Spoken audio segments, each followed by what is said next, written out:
Welcome to All Things Financial. Trey Peterson and Yellis A. Coots talking about building wealth on purpose, being financially disciplined in a chaotic world. Join us today for another episode on how to retire once and retire well. Today we're talking about building wealth in a distracted and a chaotic world. Before you assume anything, I did not get into a fight. My wife and I traveled with Yellis and Alicia to Mexico, and the sun got the best of my lips. So don't let that distract you, because we've got a lot of great things ahead. Today, we're going to talk about financial planning in a distracted world. You know, I think one of the things that's so true is there's so much advice out there, and not just good advice, there's a lot of bad advice. And one of the keys to life is, even if you're a big reader, or even if you've got a lot of people that you're willing to listen to, there's a lot of strategies that work, but what doesn't work is trying to pursue all of them. And so one of the things we want to talk about today is, how do you have a clear plan to building financial wealth in really a chaotic and a loud world?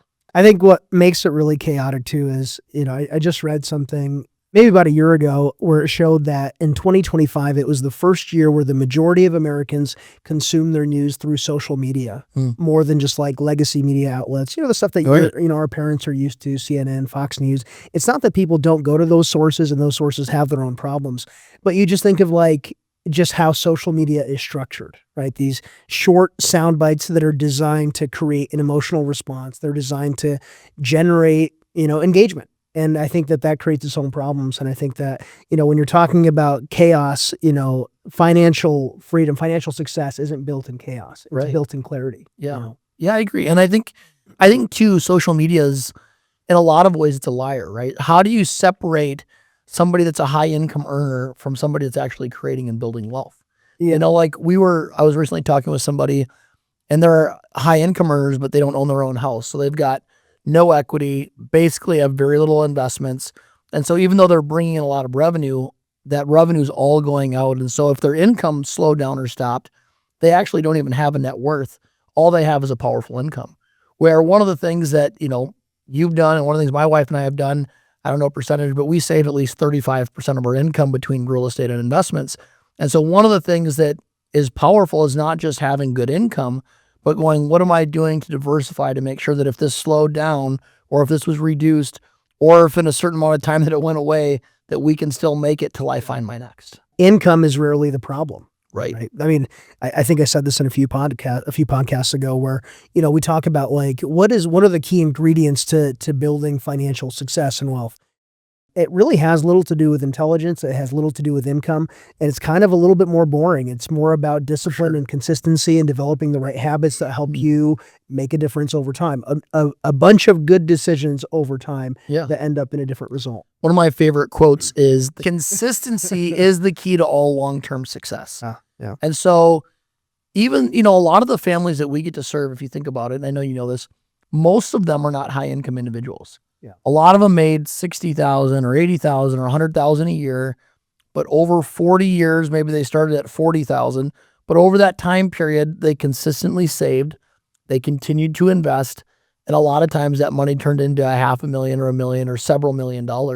And what's amazing is you look at it, and the magic of compounding interest is just unbelievable.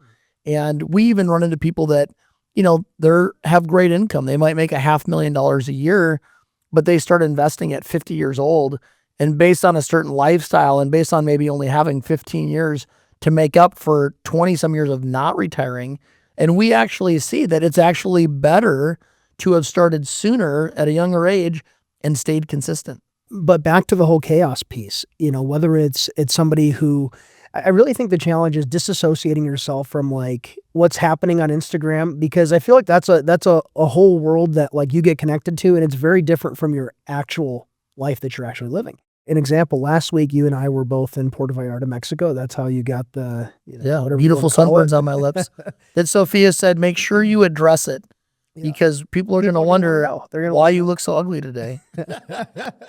But we were in Puerto Vallarta, and last week on Wednesday is when we made our way back to Minnesota. Right. Wednesday night? 2 days later. 48 hours. Yeah, it was 48 hours later where all of a sudden the news breaks out all, with everything happening with the cartels and our government Yeah. and like, these news cycles, like sometimes, these things happen so quickly. And, that, for me, that kind of struck home a little bit. I'm like, man, we're 48 hours from like a catastrophe. And for me, the catastrophe is not being able to get back to work because I don't like to be on vacation for more than 2 or 3 days. So for me, it was a short trip that I thought, man, we missed it. We would have been stuck at a 5-star resort, and I'm sure they would have been forced to have paid for some of that. Yeah, I think everyone else would have been okay with it. I would have been less okay than the rest of us. But you look Stuck at with these your things, wife. No. She listens to this podcast, and that is not the reason. Why are you kicking me under the table? But, when you look at all of the things happening all over the world, like you can't even keep up with a news cycle. Okay, I know we're not supposed to touch on current events, but we live in Minnesota. Anyone who's been keeping up with the news cycle. Yeah, we're in the news a lot. We're in the news a lot. Not for good But if you things. think about the things that we were most recently in the news, I'm not even thinking about them anymore. No, they don't Like impact we've us. already moved on, and there's so many things happening in the country. Like where if you take your thumb off the pulse for even a week, like you're so far behind. Like so much has happened. Right. And I think that that's part of this whole system that we're a part of. There's always been this element where viewership drives some of the content, right? We know that this is going to generate the most views, the most clicks, the most likes, and sometimes that's what creates the content. But it very much affects many of our clients. Like we hear about it all the time. Like whether it's something positive, like, hey, have you seen what's happened to gold or silver or precious metals? And I want to make sure that I'm not missing out on Bitcoin, or on the converse, right? Like all the negative things that are happening, the economy is going to collapse. How are you guys protecting me from that? Well, and what I would say is when it comes to building wealth, it's not about emotion. Right. It's not about comparison. It's not about urgency.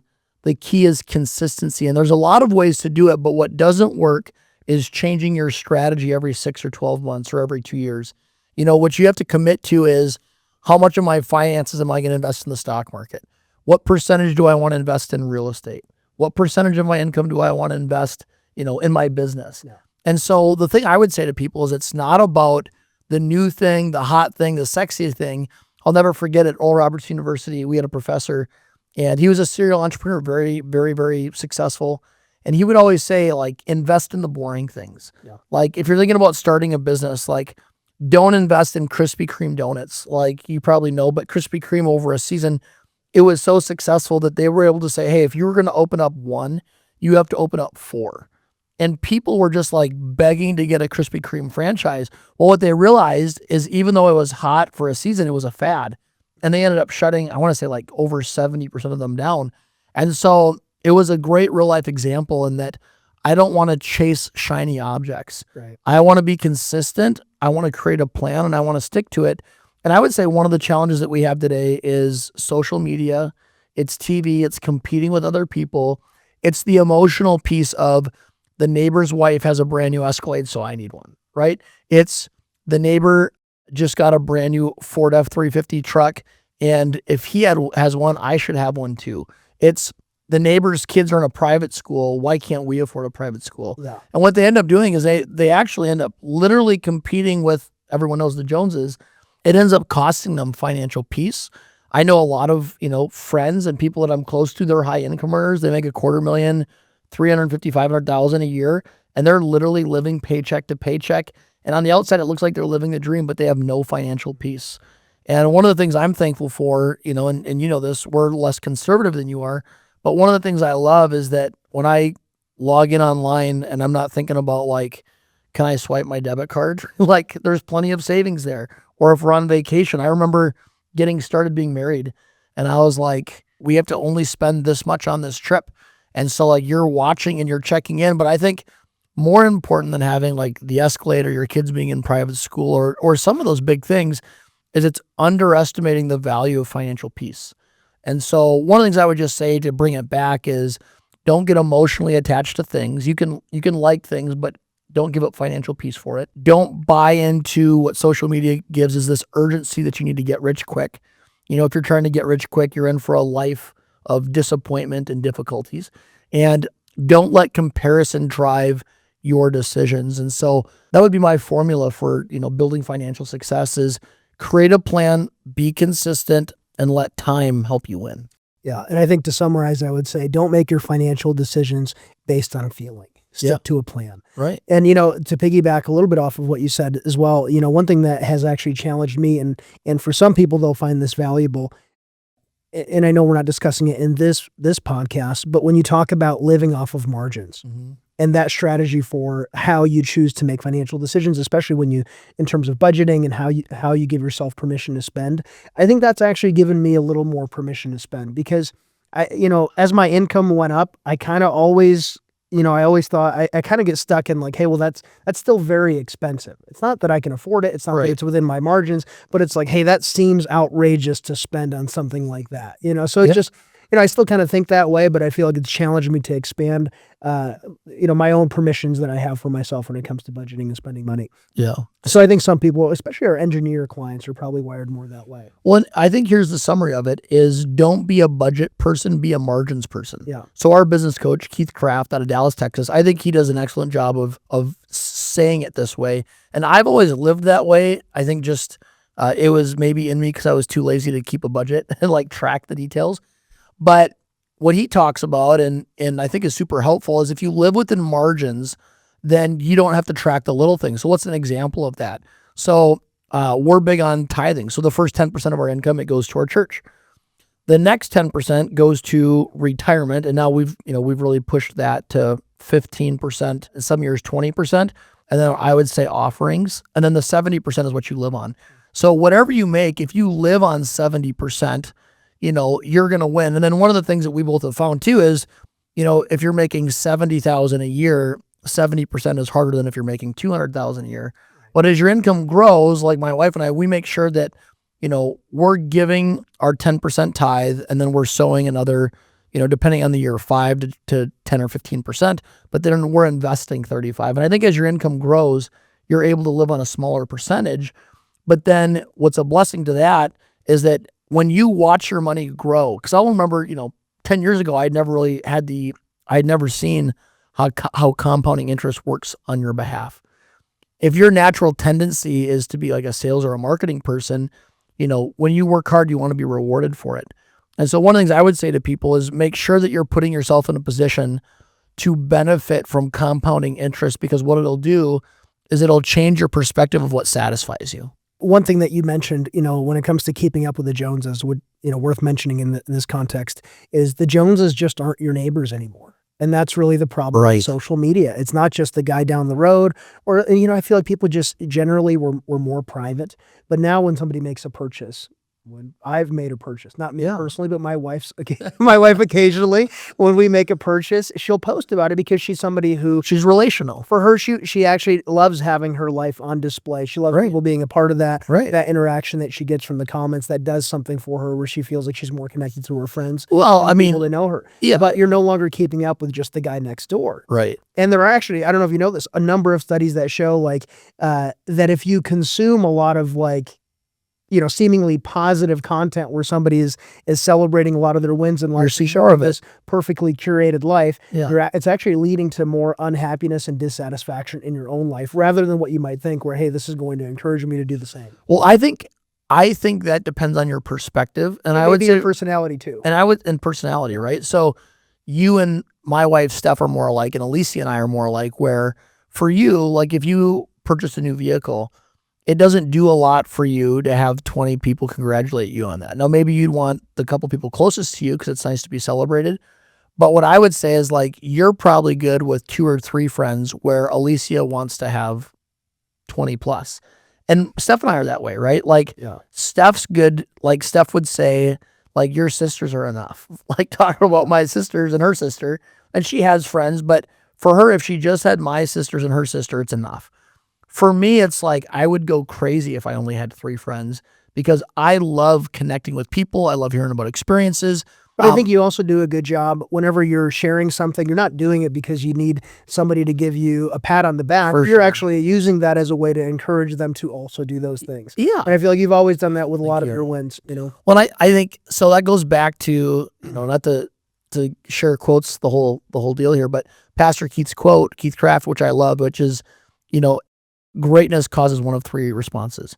It either inspires you, it makes you jealous, or it intimidates you. And I think that most people, when they see other people winning, if it's If it's almost as much as they have, they celebrate it. If it's up to as much as they have, they'll probably celebrate it.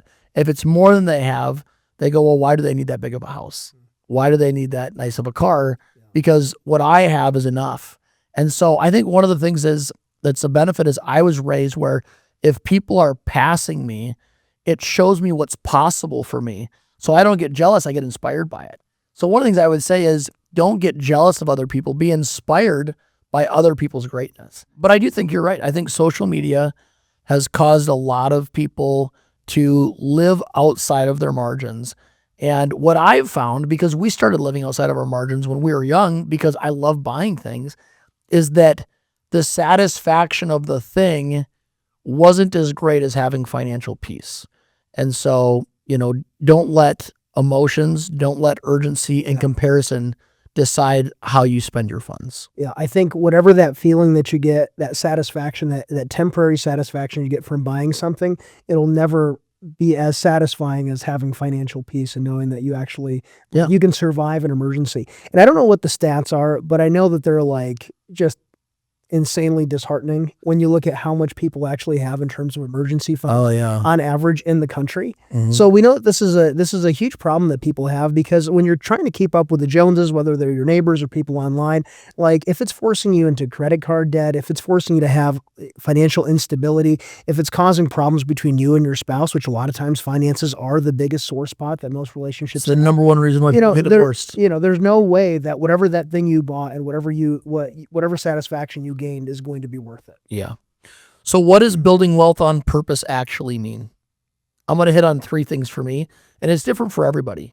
For me, it's investing in our business. So if you are a business owner, an entrepreneur, or a solo entrepreneur, meaning that maybe you don't have employees or team members, but you are a practitioner and you are investing in your skill set, the number one thing that you're going to invest in is your business. It's developing skills that make you more valuable per hour. And I would say, like for me, I spend a lot of money every year on personal development, and it's not just because I like it, because what I've found is if my communication skills get better, if my networking gets better, if I'm put into better rooms, you are pulled up by the people that you're around or you're pulled down by them. And so even though it's a little bit hokey, I've found that investing in myself is the best investment I can make. Number one, though, would be into your business, right? So invest in yourself, which if you're an entrepreneur is your business. Number two is, for me, would be investing in the stock market. So one of the things I think that we would both say is neither of us are investing in a way that we're either going to get rich quick or lose it. Would you agree with that? Yeah. It's pretty... I mean, I have some speculative investments, but it's a very small percentage compared to everything else. Yeah. And I think that, all the time people will say, Trey, how do we get rich? And I'm like, that's a great question. The way that I invest money isn't to get rich quick. The way that I invest money in the stock market, let me say that way, is for stability and growth over time. The third way is real estate. So I don't know what the stats are today, and maybe I could have Googled it before the podcast, but I know that not that long ago that in the United States, 90% of millionaires made their money in real estate.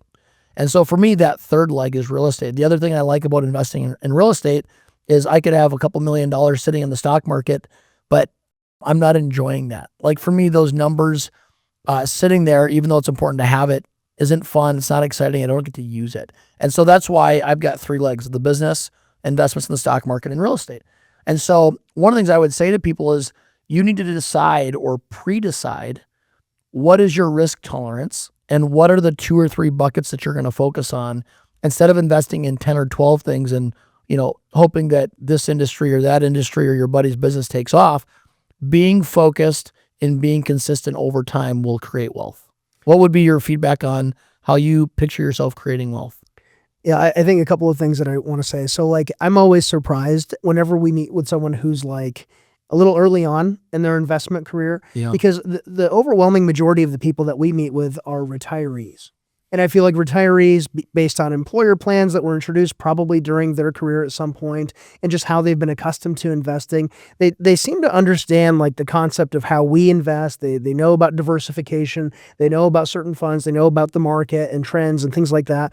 But like younger people, they're used to seeing somebody on Instagram who places a trade and they make $200,000 or they lose $200,000. And I feel like anytime I'm talking to somebody younger, like it takes me a second to realize they're disconnected from what I do. Like I try to tell them what I do for a living, and like I don't know what they're imagining. Maybe they think I'm like studying charts all day and picking stocks and selling and like it's a chaotic world where like I'm yelling at people and we're quickly trying to time this and place a trade just in time.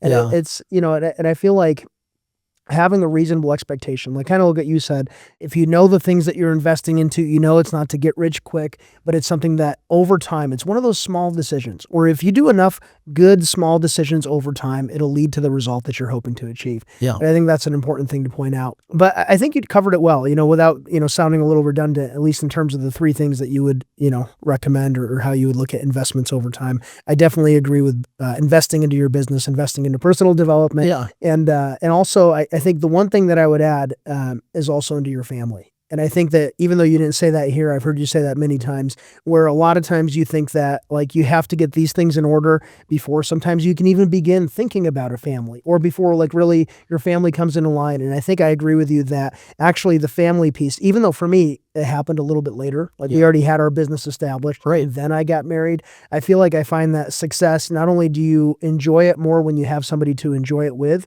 having that person results in more success. I'll never forget when I had a mentor of mine that said, Trey, you'll make more money when you get married. And I'm like, that's ridiculous. A woman's just going to distract me. Yeah. And it caused me to delay the greatest decision of my life, which was getting married to my wife, Stephanie. But when I got married, what I found, and just like the natural, is that being married at 27 years old, that's when I got married, it gave people a higher level of trust, because I wasn't a single guy that was just out partying. I had a spouse that I had to take care of. And then I would say, not only did I gain more trust once I got married, when we had our firstborn son, Cyrus, I felt like people were like, I want to help support what you're doing because I want to support your family. And so I think what it did is it gave people buy-in. I also think that having kids really takes away a lot of the selfishness that would be our natural default.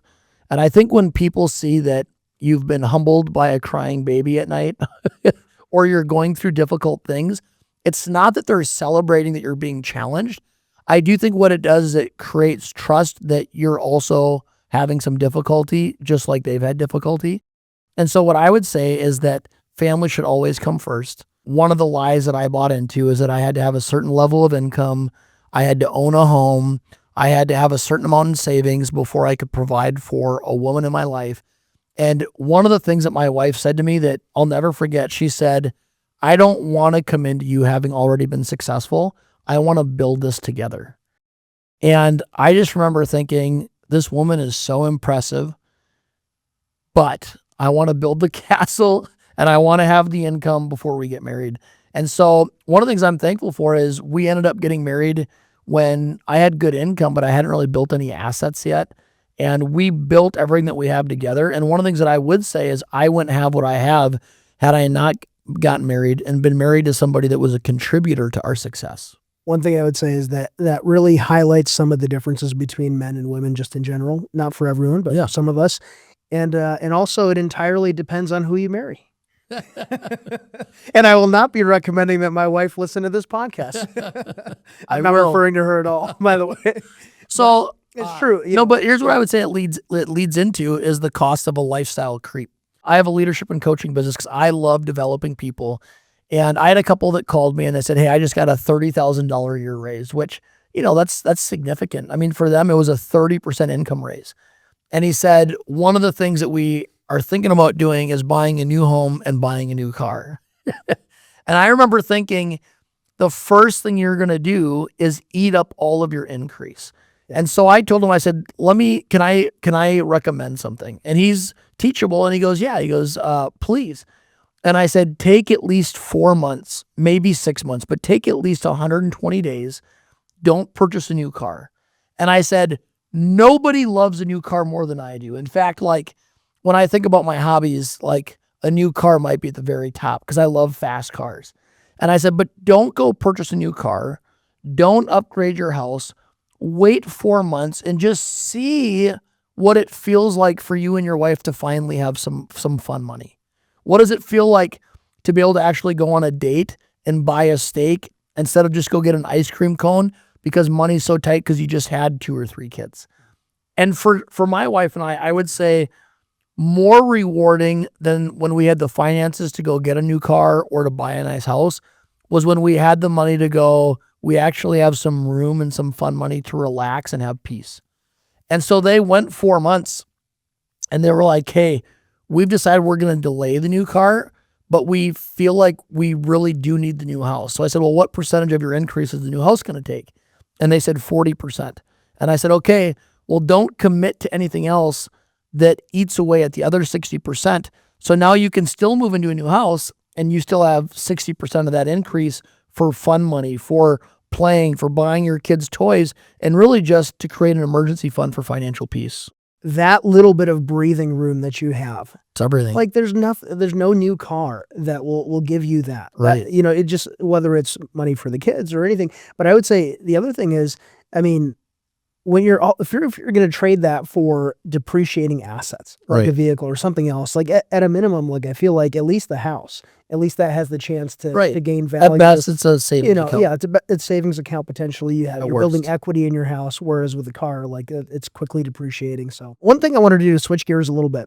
So, one of the things that we do is we help people make financial decisions, and a lot of times we're giving them options.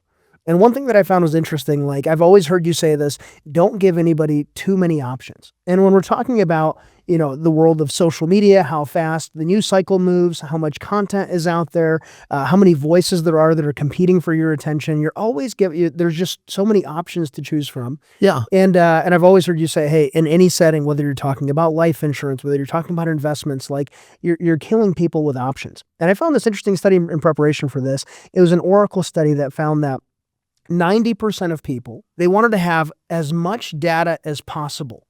They love the fact that today you can Google something, you can go to ChatGPT. There's all these sources and all this information. But actually, the other part of that survey found that 70% of them were unable to make a decision after getting based on all of that information. Yeah. And they actually had another stat that I thought you would find interesting is most entrepreneurs, 85% of the entrepreneurs who participated in this Oracle study said that they would actually prefer not to have any data at all. And they want to go back to making decisions based on intuition only. Well, I would say that for most people, they think they want information, but really what they want is just peace. Yeah. So we're in the financial services business, and we go to, trainings all the time. And sometimes we hear great things, and sometimes we hear things that they sound good, but I'm like, practically that doesn't make sense. So here's an example. One of the things when I got started is I would hear them say, don't give people too many options or they'll do nothing. Right. And I was like, okay, I get that. But also, don't people want options? And so I'll never forget, like 10 years ago, I would say to a couple, hey, I'm really just supposed to give you one option, but when I'm in your shoes, I want the top 2 or 3. Yeah. And I would give them 2 or 3, and then they couldn't make a decision. And then they would look at me and go, well, we just want to do what you think is best. And so what I've found is that for most people, they don't want to become an expert in a new area. They want to find somebody that they trust and rely on the expert to make the decision. Yeah. Now, if I can be honest, I'm a very driven and goal-oriented person, but what I've found is when I'm working out by myself, there is very little drive.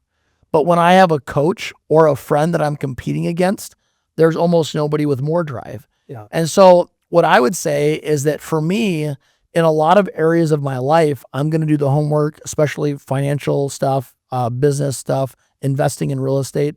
But for me, when it comes to fitness, I do best when I've got a coach just telling me what to do. So when people tell me as their financial advisor, I just want to do what you recommend, I don't need all the information, I just trust you, I've actually learned that for most people, that's the case. Now, not the engineers like you and like a handful of our clients. They want to know our thought process, how we eliminated the things that we didn't recommend. They want to know how we came up with the top 2 options. But I would say 90% of the people that we serve, they want to find somebody that they trust, and then they want you to do that thing. I mean, even this morning, we met with a wonderful gal, and there are 2 options, and I kind of went back to what I used to do, and I go, either of these is a good decision. And it didn't help her. She goes, just tell me which one. And it was a reminder to me that most people, they just want simplicity, but they don't want it from anybody. They want it from somebody that they trust, that they perceive as an expert. Is it the prioritization of that information or categorizing it in a way that helps them like make a good decision on it or something like that? People would rather hear the same thing 10 times Right. than hear about 10 things one time. Yeah. And I think that one of the things that we tend to do is we tend to teach the way that we learn. Right. But what you have to do is you have to say, what are most people looking for? Most people want consistency. Most people want clear direction, and they want you to be confident that you're making a good recommendation. Yeah. When it comes to creating wealth, when it comes to making decisions, you are either deciding, am I going to partner with an expert, or do I want to become the expert? And so the last example I would use is Steph and I, we recently remodeled our house. And one of the biggest things I've learned is I love change. And you can be in love with change and make changes, but you have to have things in your life that stay consistent. So like for us, with my family, consistency is the church that we're a part of. Consistency is you and I continuing to build this business instead of every 2 years going, let's sell whatever we're doing and start again. One of the things I've watched is a lot of people, they will leave something thinking that they're going to go rebuild and make up in 3 years what took them 15 years. And they found they didn't have the energy to rebuild again. And so for me, my church, our business, and I would say a third thing, so time will prove if I mean this, but I think our home is something that I want to keep consistent outside of a significant change. So the reason we ended up remodeling is because the location was great for work. The location was great for family. And I think I've bought into this, so time will tell. But the value of being close to work and family is greater than driving an additional 20 minutes for a better lot or to be on the right lake.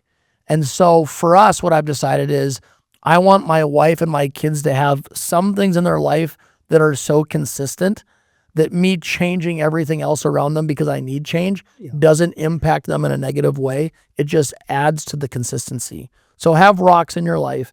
When it comes to investing, don't make different changes all the time. Have a few things that are consistent, and then you can explore with the extra. It's kind of like the percentage of money that you have in speculative investments. It's not the majority, it's a minority that if all of that money was eliminated, it wouldn't change your lifestyle.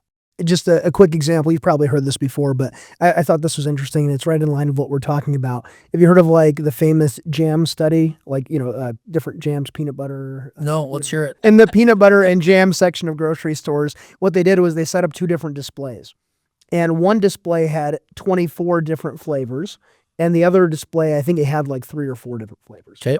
And what they found was that the display that had more flavors drew way more attention. Okay. 10 times more the attention than the display that had just a I'm ready for the but.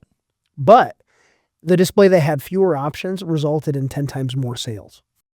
So just another thing that kind of goes in line with that paralysis by analysis or decision distress, if you will, where sometimes people, if they're faced with too many options, and I think that's right in line with what we're talking about in this podcast, you know, getting around the right voices. And I think that sometimes I kind of get stuck in this thing where, where I feel like I have to share all the options or I have to share every single detail. All the details. How is this person going to trust me if they don't see that, number one, I'm competent, I know everything about this product, questions that they've never even thought to ask, questions that don't even arise for this person. I'm answering things that are just irrelevant, but it shows, hey, you're very knowledgeable. You know everything about this product. Yeah. So I have a tendency to do that. And I feel like for me, I think I'm building trust, but in reality, sometimes I'm making it impossible for the person to actually make a good decision. And I think that sometimes, when you talk about making sure that we're building the relationship, that that person has trust in what we're doing, that we're showing over time that we have their best interest in mind and helping them make decisions from that perspective, it's okay to not lay out all 30 of the options. Yeah.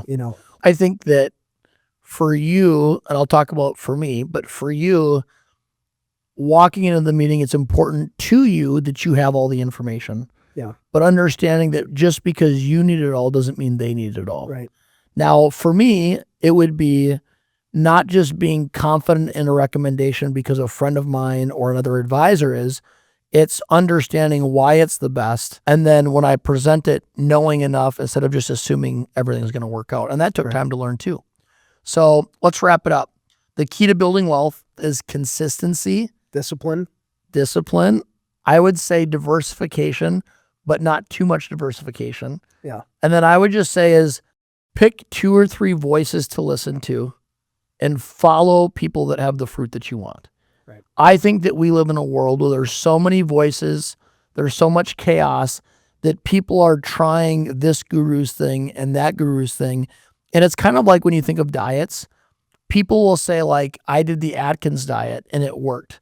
Well, it worked, but it was because you stuck to something. So there's a lot of things that work, but it's because you were consistent in that thing instead of trying every single thing for a short period of time. Right. So I would say is you might even have an investment style that isn't the best, but if you stick with it, it'll be successful.